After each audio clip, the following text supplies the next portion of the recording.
Okay, I'm talking to Ola Abbott. She represents Sierra Leone. She's an American citizen who's preparing for the Olympics. She trains here at the Rice facility, and she just got through with her training today, Sunday, February 19th. So, Ola, can you tell us how your preparation is going for the Olympics? It's going pretty good. I've had a long conditioning season. I took off for indoor this year just to better prepare for outdoor. So it's going pretty well. I feel a lot stronger this year. So, what's your vision for the 2012 Olympics? How do you see yourself performing this year? I definitely feel stronger. I've had a couple of international competitions under my belt now, so I feel more confident going into the Olympics, and my goal is to make it to the finals and hopefully make it on the podium. Okay, wonderful. That's a very good aim. That's a very good objective that you have in mind. What are the things that you're currently doing that you think will enhance your medal prospects for the games? I'm just working really hard. I've been training since September, and just getting stronger and getting faster, and watching what I eat, and then I'll start competing in March, and just getting some good competitions in with other international competitors to get me better prepared for the Olympic Games. Okay, you say you'll be competing in March. What's your first meet? It'll probably be TSU Relays on the 17th, and if not, then it'll be the following week here at Rice University. Rice University. Weekend, I believe it's the 24th. Okay, all right. So those are your benchmarks that you're going to use to kind of like see how far you've come for the games. Right. Okay. So how is your the link with the authorities in Sierra Leone going as far as them knowing how you're preparing and them getting prepared for you to represent the country? How's that going? Well, it's better. They've already been in contact with me starting the registration process, so I hope things will go smoothly. Okay. Wonderful. That seems to be a lot better than the last time I had spoken to you at this facility. Also, you were at the World Athletics Championships in Daegu, South Korea. How did that go? Not well. There was a mix-up with my flight, and I ended up getting there like a day before my competition. So I just wasn't prepared to jump after an 18-hour plane ride. Okay. Well, that's unfortunate. After all that preparation, you couldn't get to perform as you had hoped for. Well, I hope that doesn't happen for the London Olympics. Hopefully, I'll be there well in advance. Well in advance. My competition. Wonderful. I think there's supposed to be a meet before the Olympics itself. There's a London Viva Grand Prix. I don't know whether you know about it or you hope to seek invitation for that, which will be like maybe 2 weeks before the games itself. But I believe that will be something that will do you a lot of good if you could go out there 2 weeks before the Olympics and kind of pace yourself and see how far your training has come.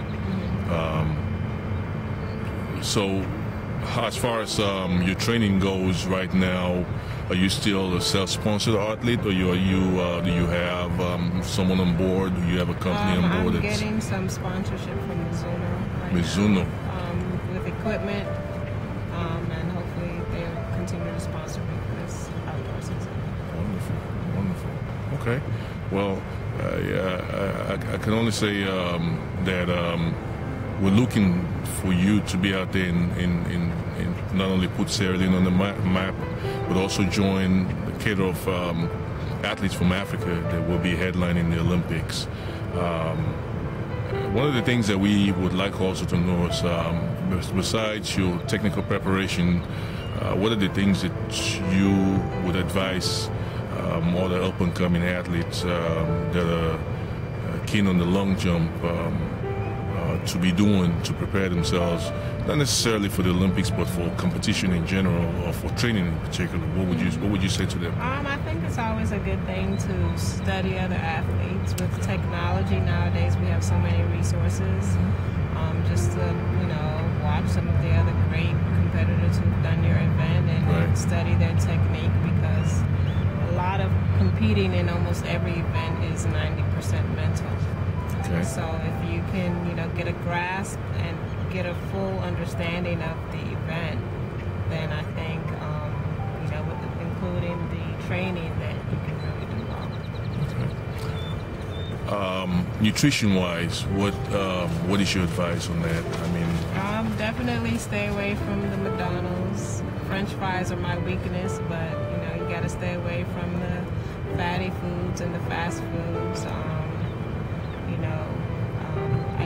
I do eat carbs, because you need the carbs for your fuel, and lots of lean meat, not too much red meat. I try to do more turkey, fish, and chicken, baked or grilled. Okay. Staying away from the fried foods, and definitely eating consistent meals. Okay. Because you want to keep your metabolism going. Wonderful.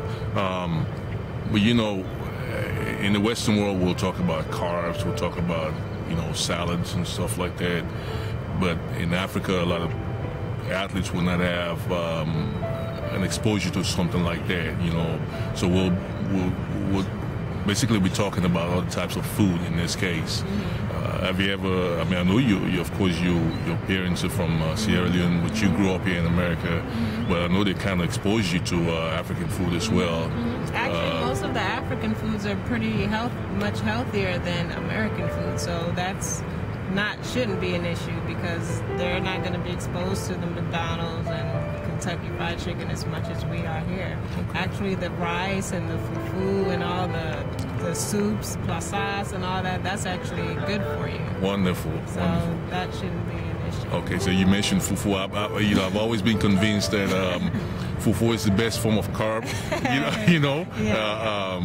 A lot of the Nigerian athletes actually, because that's more or less a staple for Nigerian athletes, they eat a lot of fufu. And so you notice how stronger they are, overall. And I've always been of the opinion that, advices or researches that have been done in the past about food for athletics, have been basically based on Western diets, Western foods. Nothing has been done in terms of trying to see what the benefits of our own original African foods are like. So, so would you say in this case that fufu, if we can agree on this, that fufu is a better form of carbing than pasta is? Yeah, I think so. Okay. I think so. Oh, wonderful.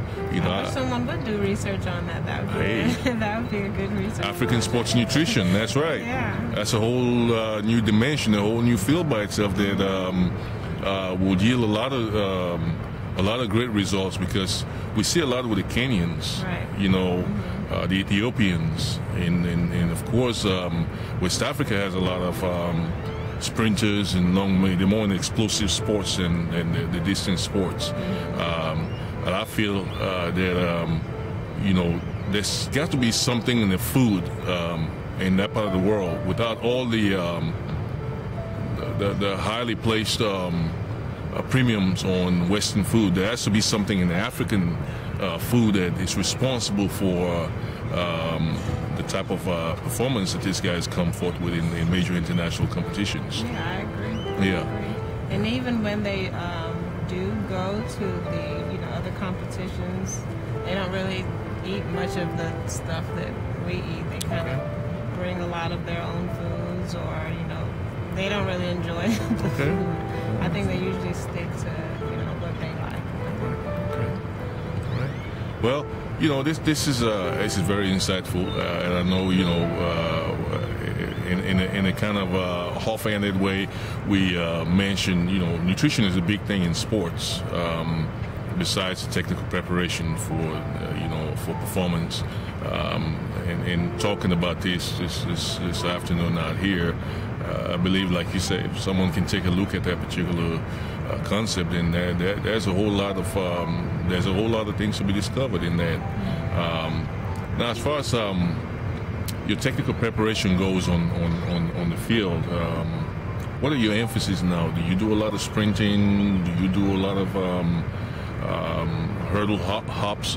Things that will enhance your explosiveness?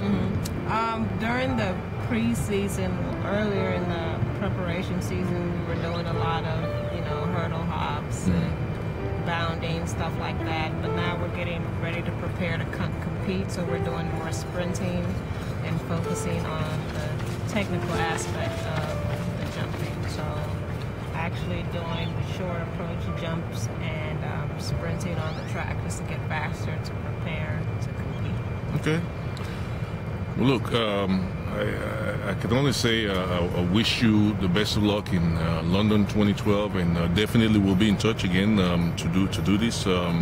What we're doing right now is a series called the Road to London 2012 for African athletes across the world, and wish you the best of luck. Thank you very much.